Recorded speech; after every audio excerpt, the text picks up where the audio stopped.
True affirmation of divine unity, Tawhid al-Haqiqi. The affirmation of divine unity, Tawhid, is of two sorts. For example, if the goods of a rich man arrive in a market or a town, there are two ways in which it is known they are his. One is briefly and simply, as with ordinary people, which is, no one apart from him is capable of owning this vast amount of goods. But when under the supervision of a common man, such as that much of it may be stolen, many others may claim ownership of parts of it. The second sort is this: through reading his writing on every packet, recognizing his signature on every roll, and seeing his seal on every bill, the man declares, everything belongs to that person. In this way, in meaning, everything shows the important man. In exactly the same way, the affirmation of divine unity is of two sorts.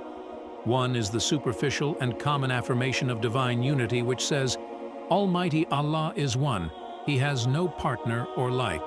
This universe is His.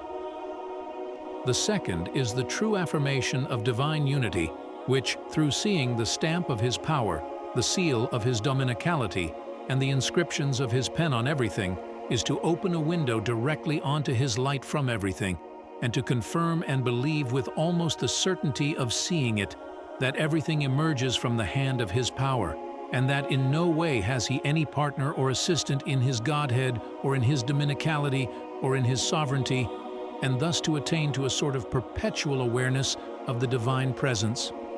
We too, in this word, shall mention rays showing this pure and elevated true affirmation of divine unity.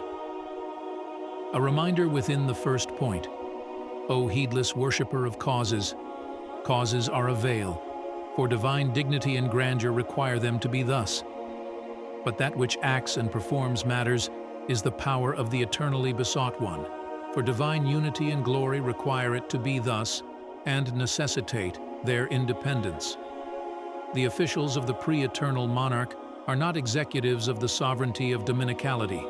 They are rather the heralds of his sovereignty and the observers and superintendents of his dominicality. And those officials and means are to make known the dignity of power and majesty of dominicality, so that power should not be seen to be associating in base and lowly matters, not like a human king, tainted by impotence and want, who therefore takes officials as partners. That is to say, causes have been placed so that the dignity of power may be preserved in the superficial view of the mind. For like the two faces of a mirror, everything has a face that looks to this manifest world, which resembles the mirror's colored face, and may be the means to various colors and states. And everything also has a face that looks to its maker, which resembles the mirror's shining face. In the apparent face that looks to the manifest world, there may be states incompatible with the dignity and perfection of the eternally besought one's power, and causes have been put to be both the source and the means of those states. But in respect of reality and the face that looks to their Creator, everything is transparent and beautiful. It is fitting that power should itself be associated with it. It is not incompatible with its dignity, therefore causes are purely apparent and in reality have no true effect. A further wisdom in apparent causes is this: causes have been put as the aim so that unjust complaints and baseless objections should not be directed at the absolutely just one, for the faults arise from them, from their incapacity and lack of ability. A comparison is narrated which is in the form of a subtle example illustrating this mystery. The angel Azrael, peace be upon him, said to Almighty Allah, Your servants will complain about me while one am carrying out my duty of taking possession of the spirits of the dying. They will be resentful towards me. So Almighty Allah said to him with the tongue of wisdom, I shall leave the veil of disasters and illnesses between you and my servants, so that the complaints will be directed at them, and they will not be indignant at you. So see, illnesses are a veil. What are imagined to be the bad things at the appointed hour are attributed to them, and what is in reality the good things in the spirits of the dying being seized are attributed to the duty of Azrael, upon whom be peace.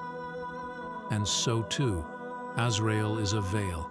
He is an observer of that duty and veil to divine power, so that certain states in the taking of spirits, which are apparently unkind and which are inappropriate to the perfection of mercy, be attributed to him. Yes, dignity and grandeur demand that causes are a veil to the hand of power in the view of the mind, while divine unity and glory demand that causes withdraw their hands from the true effect. Source 22. Word, words.